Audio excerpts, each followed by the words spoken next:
Hey, namaste. This is Sacredowl with another chapter of Real Talk by Sacredowl. Today, I want to talk about not judging a book by its cover. I was sitting in my favorite pizza parlor in the parking lot, and I was waiting for the pizza to get done. So I had ordered it, and then I went out into my car to sit down because the signal on my iPad, I'm writing and typing, was stronger outside. So I sat in the car, and as I was sitting there, this individual that came that looked like he looked like he'd been living out in the street for a while, and he maybe looked disheveled and that, but he had a beige shirt and a beige pair of shorts and a hat, almost like Outback, but then he had the look of Santa Claus. But you can tell that he was kind of maybe inebriated, and I'm not judging him at all. I'm just simply assessing the situation. And he tapped my window, and in my mind, I'm always open to talking to anybody, because that's the way it is. And when he opened the window, he said to me, "Can I ask you a question?" I said, "Sure. What does he want to know?" And he says, "Why is it that our youth today are so lost?" And I said, "Well, maybe they're not lost. It's maybe that we don't have the right guidance for them." And he says, "Yeah, maybe that's true." He said, "Do you not think that we should talk to them in love?" And I said, "Yeah, absolutely. If you have love, you can express to them." He says, "How come I can't express to them in love?" I said, "Well, it depends on who you're talking from." And he said, "What do you mean?" I said, "Are you talking from the place that you're at right now, or are you talking from a place that you can be at?" And he had this quizzical look on his face.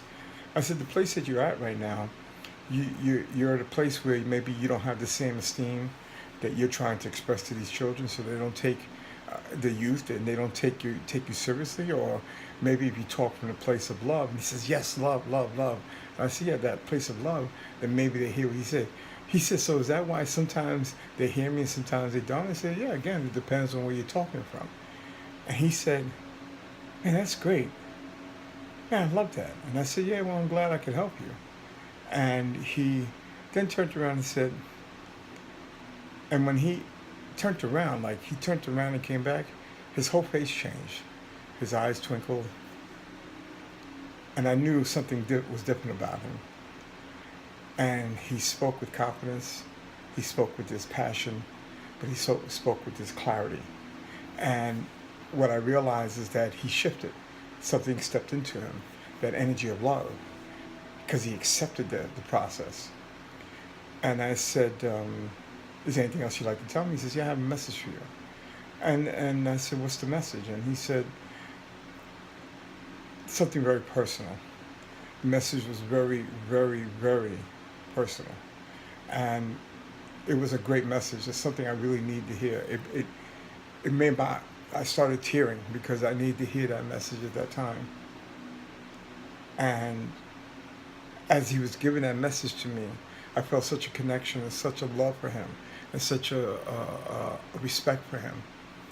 And you can tell that he may not be inebriated anymore. He didn't look like he was sleeping in the street or not taking care of himself. He had this glow about him.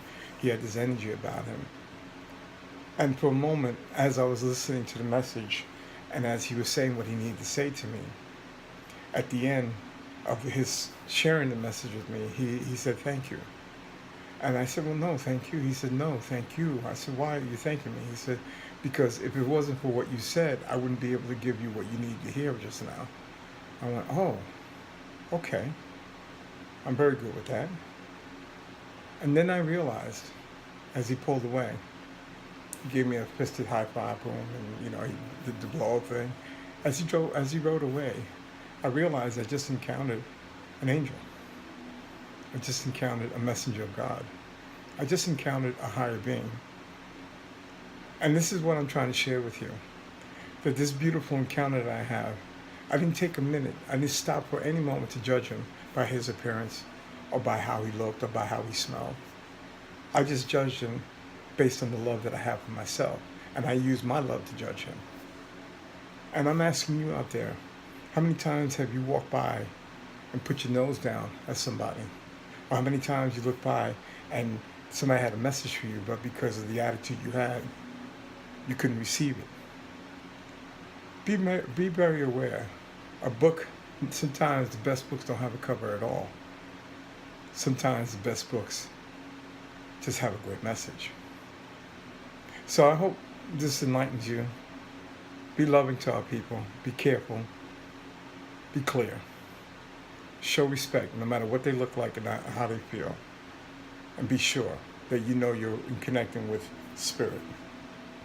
I hope this experience that I shared with you helps you. By the way, listen, for the next 9 days, I'm going to have a short video that I'm posting from the Electric Radio Show, and it's going to be talking about the astrology and how different signs and their moods and their attitudes they have. And those are going to be 1-minute videos. So, listen, sign up on the electricradioshow.com and listen in, okay? Hey guys, love you. Peace. Have a great day.